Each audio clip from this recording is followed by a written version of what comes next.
Fala galera, Carlos aqui e sejam muito bem-vindos a mais um vídeo do canal. Provavelmente alguns de vocês já ouviram falar algumas histórias sobre criaturas de tamanhos descomunais, como os titãs e as grandes serpentes marinhas descritas nas diversas mitologias ao redor do mundo. E é justamente sobre essas criaturas mitológicas que iremos falar no vídeo de hoje. Mas antes de começar o conteúdo, não esquece de deixar o like se gostar do vídeo e de compartilhar para o máximo de pessoas possível esse conteúdo imperdível que você só vê aqui. E aproveita também para dar uma olhada lá nas nossas redes sociais. Tem post novo sobre curiosidades diversas todos os dias, além dos stories bastante interativos que você só encontra lá. Os links estarão na descrição. Feito isso, fica aí até o final do vídeo para não perder nenhum detalhe importante e vamos ao vídeo.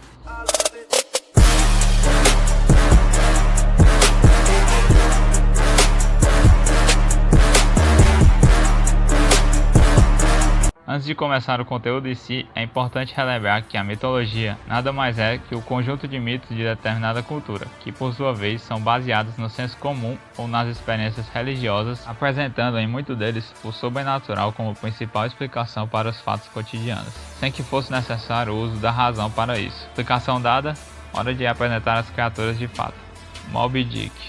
Para começar bem o vídeo, um dos maiores animais marinhos dessa lista, o gigantesco cachalote albino Moby Dick, mito esse que ganhou grande repercussão após ser escrito pelo literário e romancista norte-americano Herman Melville, o qual descreveu a baleia como sendo um animal de extrema agressividade e capaz de afundar diversas embarcações, principalmente os baleeiros, sem muita dificuldade. Uma delas era a de seu rival, o capitão Ahab, que além de seu navio afundado, também perdeu uma das pernas no ataque da baleia, passando a usar uma prótese de marfim, que gera ainda mais veracidade às histórias de pirata. Porém, como se isso tudo já não fosse assustador o bastante, as reais dimensões dessa baleia, que vivia perto da ilha chilena de Moncha, daí o nome Moncha Dick ou simplesmente Moby Dick, seriam em média de 26 metros de comprimento e aproximadamente 160 toneladas, um pouco maior do que as atuais baleias azuis, que já são extremamente grandes, não acha?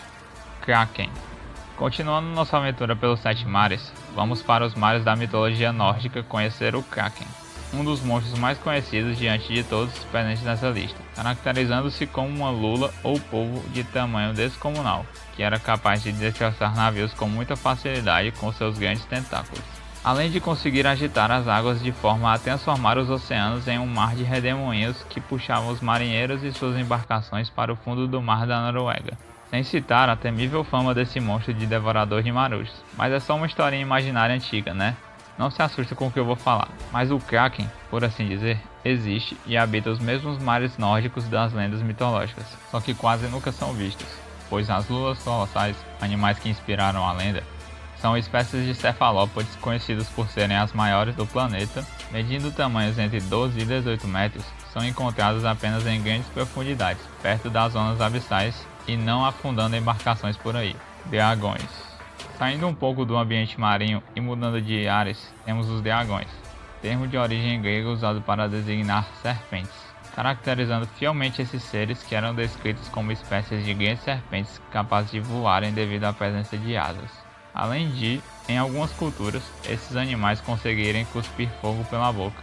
Os dragões, muito presentes nas mitologias grega e japonesa, geralmente habitam cavernas, montanhas e outros locais altos da geografia territorial, facilitando assim as condições de voo para esses animais. Tá, mas a pergunta que você com certeza deve estar querendo fazer é: eles ainda existem ou algum dia realmente existiram? E a resposta para essa pergunta é sim, tanto existiram como ainda existem. Eu estou falando dos dragões de Komodo, um grande lagarto, sem asas é importante citar, que pode chegar ao tamanho de um crocodilo, habitando a ilha de Komodo, uma dentre as várias ilhas nos arquipélagos da Indonésia. Porém, mesmo que esse dragão não seja tão grande e nem cuspa fogo, é importante ter cuidado ao avistar um desses animais, pois sua mordida é muito tóxica, devido à imensa quantidade de bactérias presentes na boca desse bicho. Esquilha. Voltando para os mares, vamos afundar mais uns navios, ok? Deixando as brincadeiras de lado, a esquilha, ou Scylla, era descrita como uma linda ninfa grega que, devido a feitiços e maldições, adquiriu a forma e aparências monstruosas, geralmente confundida com outra criatura mitológica, a Hidra, um ser caracterizado por ser uma enorme serpente marinha com várias ramificações e cabeças ao redor do corpo. Cabeças essas que tinham a aparência de cachorros, o que de fato assemelha-se muito com a esquilha, descrita como uma mulher da qual cabeças de serpente surgem de seus pés como parte de seu corpo. E para variar, esse ser também é conhecido por afundar toda e qualquer tipo de embarcação que ousasse navegar pelo Estreito de Messina, localizado entre a Sicília e a península da Itália. Porém, essa história não para por aí. Esse estreito ainda possui outro grande monstro, que é o assunto do próximo tópico. Então continuando o vídeo para não perder isso. E antes de partir para ele, é importante dizer que a esquilha realmente existe e não é nada disso que as histórias contam. O que acontece é que no Estreito de Messina, do lado onde supostamente esse monstro habitava, existem imensos e pontiagudos rochedos que chegam a se assemelhar com as várias cabeças da esquilha, Caríbides. Completando a saga de monstros marinhos, temos o Caríbides, localizado também na divisa entre a Sicília e a Península Itálica, porém do outro lado do Estreito de Messina. Descrito nas histórias mitológicas gregas como um grande redemoinho, no qual o centro dele estava a boca desse gigantesco animal, o Caríbides seria um grande réptil semelhante às serpentes marinhas, capaz de locomover tão rápido a ponto de provocar grandes agitações no mar, criando enormes ondas e redemoinhos que por sua vez afundavam facilmente embarcações que por ali ousassem navegar. E assim como esquilha, esse monstro também existe, embora não seja o que as histórias contam, pois na realidade o Caríbides é um aglomerado de pequenos redemoinhos que não são capazes nem de afundar navios de pequeno porte, e localiza-se justamente onde as histórias apontam que esse monstro ficava à espera de marinheiros desavisados. Lobo gigante. Na mitologia nórdica, o deus da trapaça e da feitiçaria Loki, um dos filhos de Odin, teve 3 filhos, dentre os quais estava o lobo gigante Fenrir. Criatura essa que durante o Ragnarok, ou seja, o fim do mundo nórdico, de acordo com as profecias, estaria destinada a comer e matar Odin, o pai de todos os deuses. E em seguida, um de seus filhos, tão grande quanto ele, seria responsável por comer o sol e o outro a lua. Isso mesmo que você ouviu, comer o sol, pois uma das características desses lobos, além das habilidades de metamorfose, era a capacidade de continuar crescendo indefinidamente e tornar-se mais forte e feroz a cada batalha vencida. Para vocês terem uma ideia do quão perigoso esse animal mitológico era, os deuses tiveram que selá-lo com correntes superpoderosas embebidas com a mais poderosa magia, e nesse processo o lobo arrancou o braço de um dos filhos de Odin, Tyr, o deus nórdico da guerra, após perceber a traição dos deuses, e é claro, ainda bem que essa criatura não existe, certo? Dessa vez sim, porém o lobo gigante em si realmente existiu durante o período do Pleistoceno, cerca de 10.000 anos atrás, chegando a medir de 3 a 5 metros e pesar entre 100 e 120 quilos. Bom, esse lobo não era tão grande a ponto de engolir o sol, mas continua sendo grande do mesmo jeito. Já pensou em dar de cara com esse bicho nos dias de hoje? Nada bom, né? Hobbits.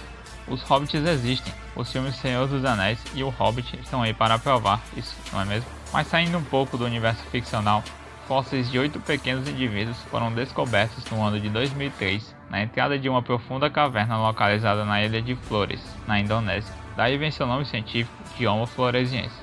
E para quem continua sem entender muita coisa, os hobbits foram uma espécie de hominídeos contemporâneos do Homo erectus e dos homens de Neandertal, que mediam aproximadamente 90 cm de altura, raramente chegando a 1 metro, com um crânio cerca de 1/3 dos crânios dos seres humanos atuais, e que apresentavam um detalhe muito interessante: seus pés, que eram extremamente grandes, causando uma certa desproporcionalidade no corpo desses humanos primitivos, por assim dizer. Unicórnios. Terminando essa lista, nós temos os unicórnios, animais bastante semelhantes aos cavalos atuais, mas com o diferencial de apresentar um chifre longo e em formato de espiral no meio da testa. O unicórnio do folclore antigo está associado à pureza, pois, como contam as lendas, apenas uma donzela pura seria capaz de domar esse animal. Apesar desses seres estarem apenas presentes no imaginário popular em obras de ficção e fantasia, como toda lenda apresenta um fundo de verdade, essa não seria diferente. Os unicórnios foram inspirados no Elasmotherium, ou unicórnio siberiano, um animal ancestral dos rinocerontes modernos que viveu há 200.000 anos atrás no Pleistoceno, e como o próprio nome já diz, habitava a região da Sibéria, possuindo um tamanho até 3 vezes maior que os rinocerontes atuais e apresentavam um chifre com um tamanho maior que 1 metro de comprimento. E caso você tenha ficado curioso, vale dizer que por causa de defeitos genéticos, esse pequeno cervo que está aparecendo na sua tela agora, nasceu apenas com um chifre e logo aonde? No meio da testa. Seria esse o primeiro unicórnio moderno? Qual a sua opinião? Galera, vou confessar que é até bom algumas dessas criaturas continuarem apenas nos papéis de histórias míticas. Já pensou dar de cara com um dragão voando tranquilamente nos arredores da sua casa? Melhor nem pensar, né? Mas e aí, deixa nos comentários qual desses animais mais te assustou ou então te fascinou. E antes de encerrar o vídeo, não esquece do like se ainda não deixou e de se inscrever ativando o sininho das notificações, pois só assim você ajuda o canal a crescer e não perde nenhum dos próximos conteúdos nesse estilo que você só encontra aqui e nas redes sociais do canal. Feito isso, obrigado por assistir até o final, te espero nos próximos vídeos. Até a próxima.